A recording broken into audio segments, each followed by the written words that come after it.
بسم الله الرحمن الرحيم رب العالمين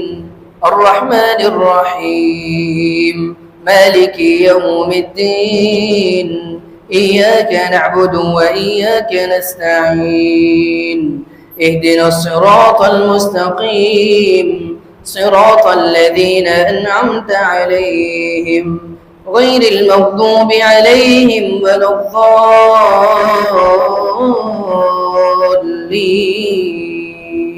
آمين. وقال الشيطان لما قضي الأمر إن الله وعدكم وعد الحق ووعدتكم فأخلفتكم وما كان لي عليكم من سلطان إلا أن دعوتكم فاستجبتم لي فلا تلوموني ولوموا أنفسكم ما أنا بمصرخكم وما أنتم بمصرخي إني كفرت بما أشركتمون من قبل إن الظالمين لهم عذاب أليم. وأدخل الذين آمنوا وعملوا الصالحات جنات تجري من تحتها الأنهار خالدين فيها بإذن ربهم تحيتهم فيها سلام. ألم تر كيف ضرب الله مثلا كلمة طيبة كشجرة طيبة أصلها ثابت وفرعها في السماء تؤتي أكلها كل حين بإذن ربها ويضرب الله الأمثال للناس لعلهم يتذكرون. ومثل كلمة خبيثة كشجرة خبيثة اجتثت من فوق الأرض ما لها من قرار يثبت الله الذين آمنوا بالقول الثابت في الحياة الدنيا وفي الآخرة ويضل الله الظالمين ويفعل الله ما يشاء. ألم تر إلى الذين بدلوا نعمة الله كفرا وأحلوا قومهم دار البوار جهنم يصلونها وبئس القرار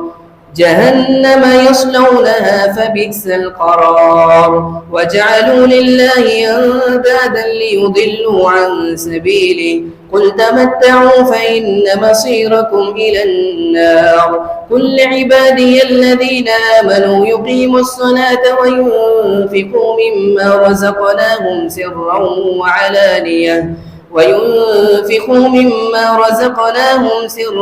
وعلانية من قبل أن يأتي يوم لا بيع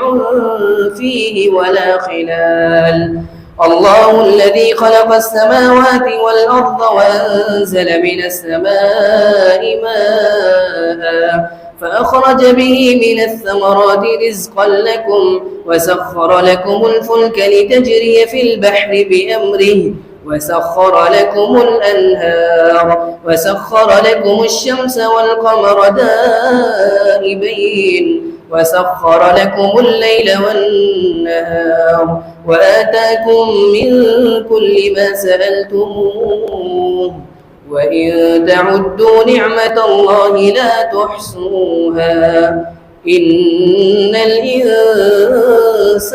لظلوم كفار. الحمد لله رب العالمين الرحمن الرحيم مالك يوم الدين إياك نعبد وإياك نستعين اهدنا الصراط المستقيم صراط الذين أنعمت عليهم غير المغضوب عليهم ولا الضالين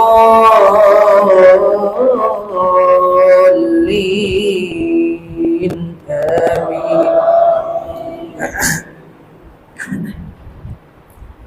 وإذ قال إبراهيم رب اجعل هذا البلد آمنا واجنبني وبني أن نعبد الأصنام رب إنهن أضللن كثيرا من الناس فمن تبعني فإنه مني ومن عصاني فإنك غفور رحيم. ربنا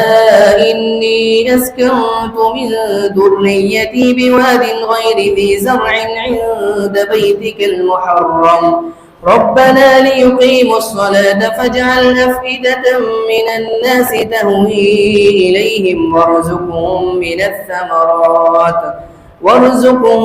الثمرات لعلهم يشكرون ربنا إنك تعلم ما نخفي وما نعلن وما يخفى على الله من شيء في الأرض ولا في السماء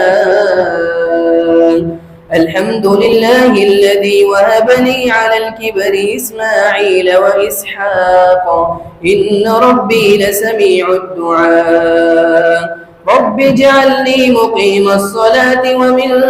ذريتي ربنا وتقبل دعاء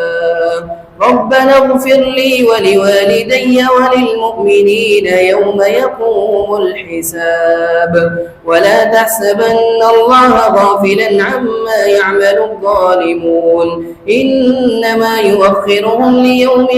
تشخص فيه الأبصار مهطعين مقنعي رؤوسهم لا يرتد إليهم طرفهم وأفئدتهم هواء وأنذر الناس يوم يأتيهم العذاب فيقول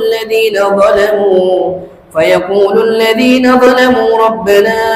أخرنا إلى أجل قريب نجب دعوتك ونتبع الرسل أولم تكونوا أقسمتم من قبل ما لكم من زوال وسكنتم في مساكن الذين ظلموا أنفسهم وتبين لكم كيف فعلنا بهم وضربنا لكم الأمثال وقد مكروا مكرهم وعند الله مكرهم وإن